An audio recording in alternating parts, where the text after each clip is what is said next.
अब हम बात करते हैं वे कौन से कारक हैं जो उद्योगों की अवस्थिति को अर्थात उनकी स्थिति को प्रभावित करते हैं। उद्योग लगाने के लिए हमें कौन कौन सी चीजें या जो कारक है वो चाहिए, हम इसको बारी बारी से देखेंगे। यहां पर एक पिक्चर भी डिस्प्ले होगा जिससे आपको समझने में आसानी रहेगी। कच्चे माल की उपलब्धता, सबसे पहले देखो उद्योगों के लिए सबसे पहले आपको क्या चाहिए, कच्चा माल चाहिए। तो जो कच्चे माल की उपलब्धता जहां पे ज्यादा होगी वहां पर आप उद्योग लगा सकते हैं, उसके नजदीक में बहुत अच्छा रहेगा। इसलिए आपने देखा होगा कि जो मान लीजिए जैसे कपास वाले क्षेत्र है, कपास की जो पेटी है, जो क्षेत्र है, कपास जहां पे ज्यादा होता है, गुजरात महाराष्ट्र का जो बेल्ट है या फिर नीचे खाली मिट्टी वाला जो क्षेत्र है दक्षिण भारत का, उसके आसपास जो सूती वस्त्र मिले हैं वो बहुत ज्यादा है। तो कच्चे माल की उपलब्धता उद्योगों की अवस्थिति को प्रभावित करने वाला पहला कारक है। इसके बाद में आपकी जो जमीन है वो भी सुटेबल होनी चाहिए, जो लैंड एरिया है वो अच्छा होना चाहिए, समतल होना चाहिए। पानी, जी हाँ पानी बहुत जरूरी है, इंडस्ट्री के लिए पानी चाहिए। तो भूमि के बाद में जल, फिर आपके मजदूर अर्थात श्रम, लेबर जो है वो कहां से आएगी, जो लेबर जहां पे ज्यादा होगी वहां पे आप इंडस्ट्री ज्यादा लगा सकते हैं, अच्छा डेवलप होगा। उसके बाद में जो इलेक्ट्रिसिटी है, विद्युत जिसको आप कहते हैं, विद्युत या शक्ति, पावर जो भी कह सकते हैं आप, वो भी जरूरी है। उसके बाद में सबसे इंपॉर्टेंट है पैसा, कैपिटल, पूंजी, पूंजी भी ज्यादा जरूरी है। पूंजी के बिना तो कोई इंडस्ट्री लगा ही नहीं सकते आप, ज्यादा पैसा चाहिए, पूंजी। उसके बाद में जो आपका माल पैदा हुआ है या बनाया है आपने सामान, जो प्रोडक्शन हुआ है उसको बाजार तक ले जाने के लिए यातायात, परिवहन चाहिए। परिवहन से जो सामान है वो कहां तक पहुंचेगा कि भाई बाजार तक पहुंचेगा, तो बाजार चाहिए। ये सारे जो कारक हैं वो कहीं ना कहीं एक इंडस्ट्री के लिए चाहिए, उद्योग को प्रभावित करते हैं, उद्योग के लिए जरूरी है। इसके अलावा अगर हम बात करें कम्युनिकेशन, जो संचार है वो भी चाहिए। और कौन कौन से कारक है जिसके अंदर जो उद्योगों को लाभ दे सकते हैं, मान लीजिए सरकार, तो सरकार ने जैसे कम दाम पे लाइट इंडस्ट्री के लिए छोड़ दी तो कम दाम पर विद्युत उपलब्धता, अन्यों में लिख देंगे हम। अन्य कारक में अगर मान लो सरकार हेल्प करती है तो कम दाम पर विद्युत उपलब्धता, जिससे कि इंडस्ट्रीज को फायदा हो, कम दाम पर विद्युत उपलब्धता, पहली बात। दूसरी, ये हम सरकार की ओर से देख रहे हैं, सरकार क्या हेल्प कर सकती है। दूसरा है जो ट्रांसपोर्टेशन है उसके चार्जेस घटा दिए जाए तो कम परिवहन लागत, क्योंकि ट्रांसपोर्टेशन अगर सस्ता होगा तो जो सामान है वो कम कीमत पर इधर से उधर होगा, तो जो इंडस्ट्रियलिस्ट है उनको थोड़ा हौसला मिलेगा, बेनिफिट होगा। इसके अलावा सरकार जो है उद्योग लगाने के लिए कम ब्याज पर ऋण भी दे सकती है, जिससे कि लोग उद्योग लगाने के लिए प्रोत्साहित हो। तो ये एक बहुत अच्छा प्रश्न बनता है। क्या बनता है बेटा कि उद्योगों की अवस्थिति को प्रभावित करने वाले कारक कौन कौन से हैं, तो आपको नंबरिंग करनी है। और ये सारे भूमि है, जल है, विद्युत है, पूंजी है, बाजार है, और ये अन्य कारक, सरकार क्या क्या मदद कर सकती है, यह आपको बताना है। बहुत अच्छा प्रश्न बनता है। आप चाहे तो इसको चित्र के माध्यम से भी दर्शा सकते हैं, जैसा आपने यहां पर देखा था। और अगर आप चाहे तो इसको लिस्ट आउट भी कर सकते हैं। प्रश्न आएगा सीधा, उद्योगों की अवस्थिति को प्रभावित करने वाले कारक कौन कौन से हैं। अब हम थोड़ा आगे बढ़ते हैं और एक इसके आगे वाला जो टॉपिक है वो है औद्योगिक तंत्र, उसको समझते हैं। देखो बेटा, औद्योगिक तंत्र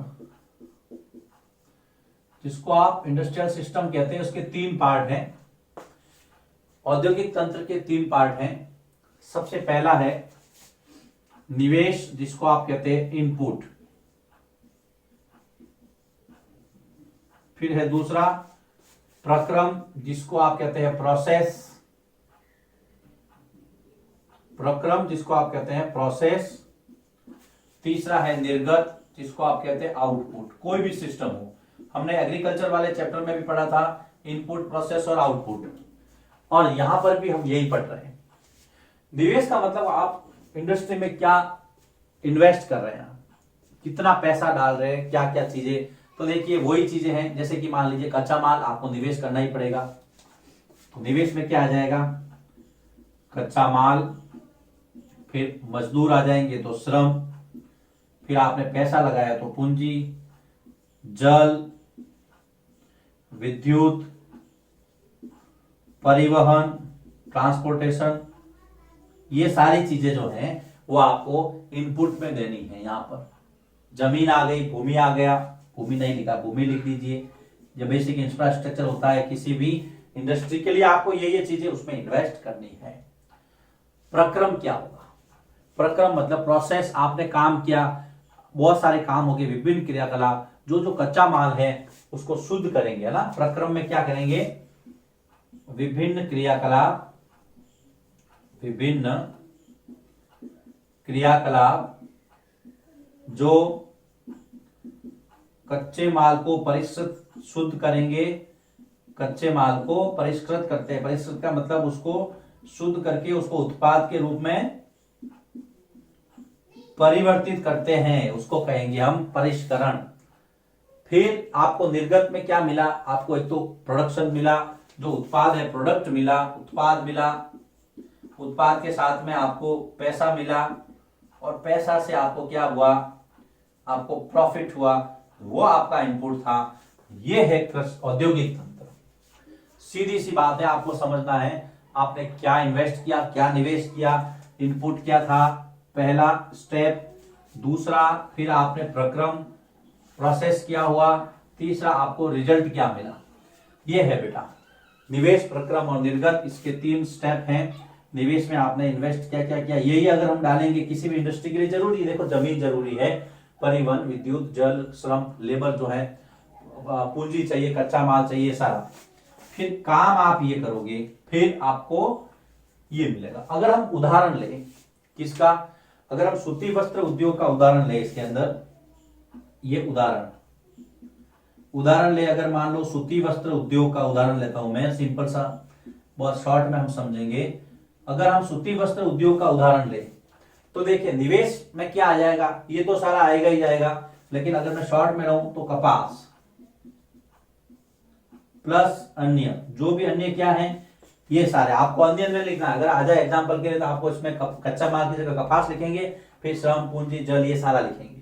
उसके बाद में प्रोसेस में क्या होगा इसके अंदर, दूसरे में तो कपास में देखो सबसे पहले जब कपास मिल में आएगा तो उसकी ओटाई होगी। ओटाई मीन्स उससे जो छोटे छोटे बिनोले होते हैं ना कपास के बीज, उनको अलग करते हैं, उसको हम कहते हैं ओटाई। तो फिर होगी पहले ओटाई होगी, ओटाई के बाद में फिर सूत की कताई होगी, कताई के बाद में फिर उसकी बुनाई होगी, बुनाई के बाद में फिर उसकी रंगाई होगी, कपड़ा रंगा जाएगा, और रंगाई के बाद में उसकी छपाई होगी, कपड़ा पे छापा लगेगा, उसको प्रिंट किया जाएगा। आपको क्या मिलेगा, निर्गत में आपको मिलेगा कपड़ा मिलेगा, बढ़िया सा तैयार। कपड़े को जब आप बेचोगे तो आपको पूंजी मिलेगी, और पूंजी से आपको प्रॉफिट होगा, तो उसको हम कहेंगे लाभ। यह एग्जाम्पल है।